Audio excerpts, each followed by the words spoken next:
Golan Heights जो था वो सीरिया का था, और इतना नहीं है कि सीरिया कब्जा करने नहीं आया था, सीरिया भी कब्जा करने आया था, हमला किया था सीरिया ने। लेकिन सीरिया के टैंक्स की मारक क्षमता 1.5 किलोमीटर थी और इजराइल के टैंक की मारक क्षमता 2 किलोमीटर थी। इजराइल का टैंक ठीक सामने रहता था, अब मारता था सीरिया के टैंक को, उधिया जाते थे, और सीरिया का टैंक महज मार सकता था कितना, 1.5 किलोमीटर। सर इजराइल इतना पावरफुल कैसे हो गया? ये सब के सब रईस हैं, सब बिजनेस बहुत करते हैं और ज्यादातर ये लोग इन्वेस्टर होते हैं।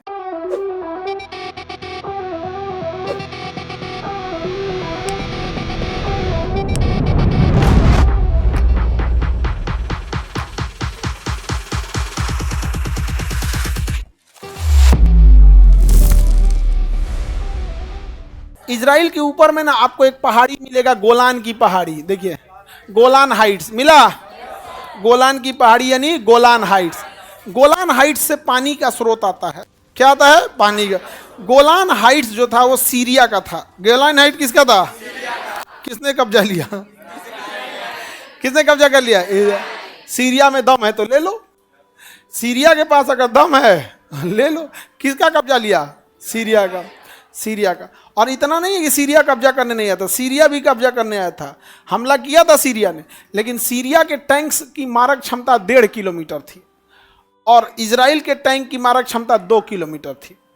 तो इजराइल का टैंक ठीक सामने रहता था, अब मारता था सीरिया के टैंक को, उधिया जाते थे, और सीरिया का टैंक महज मार सकता था कितना, 1.5 किलोमीटर। महज कितना मार सकता था?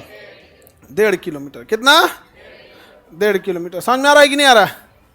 किसी को दिक्कत? अब गोलान हाइट पर एक छोटा सा एक झील होगा। देखिए क्या लिखा है, गोलान की पहाड़ी पर गैलीली सागर। गोलान की पहाड़ी पर गैलीली।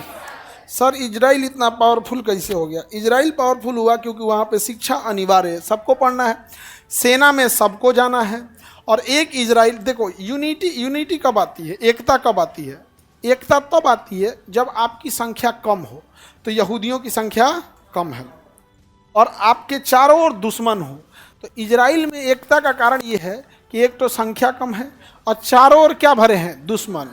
तो एकता ऑटोमेटिक आ गई। दूसरा, ये सब के सब रईस हैं, सब बिजनेस बहुत करते हैं और ज़्यादातर ये लोग इन्वेस्टर होते हैं। क्या होते हैं? इन्वेस्टर। इन्वेस्टर मतलब जैसे मान के चलिए कि किसी के पास पैसा है लेकिन काम करने के लिए टाइम नहीं है, तो एक काम करेगा, किसी आदमी को दे दिया, ये लो 2 करोड़ रुपया लो, तुम 2 करोड़ में भैंस पालो।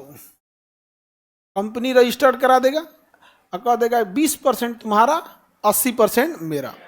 तो जो भैंस पाल रहा है, मेहनत कौन करेगा? जो पाल रहा है।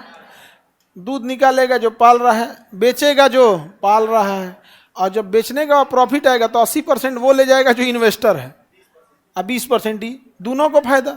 उसके पास उतना पूंजी नहीं था कि उतना 2 करोड़ की भैंस खरीद सके। 20% 2 करोड़ की भैंस, समझ रहे हो? जिसके पास 10,000 2-4 हजार भैंस पाल ले, उसका 20% कितना प्रॉफिट में आ जाएगा। तो इजरायली जो होते हैं यहूदी, वो बिजनेसमैन कम, इन्वेस्टर ज्यादा होते हैं। क्या होते हैं? इन्वेस्टर। तो उसको कोई काम धाम नहीं है, अपना शांति से इधर डाल दिया, तीन से इधर डाल दिया, इधर डाल दिया, काम खत्म। समझ में आ गया कि नहीं आ गया? बिजनेस अपना करते रहेगा वहाँ पर। तो बड़े बिजनेसमैन होते हैं, टेक्नोलॉजी में सबसे आगे है। और आप कहिएगा कि हम भी यहूदी धर्म अपनाना चाहते हैं, तो आपको नाश्ता पानी कराएगा, भेज देगा, कहे जा यहाँ से, जा चुपचाप यहाँ, नहीं बनने देगा आपको। पता है कि यहूदी जन्म लेते हैं, बनते नहीं हैं। हम लोग को ज़्यादा संख्या नहीं बढ़ाना है, क्वालिटी ध्यान देना है यहाँ। अभी कोनो दूसरा धर्म में जाओ, धाए दे कालीन बिछाए, आइए एकदम आइए, आइए आइए हमरे में आइए, संख्या बढ़ाइए, तुरंत आइए, संख्या बढ़ाइए।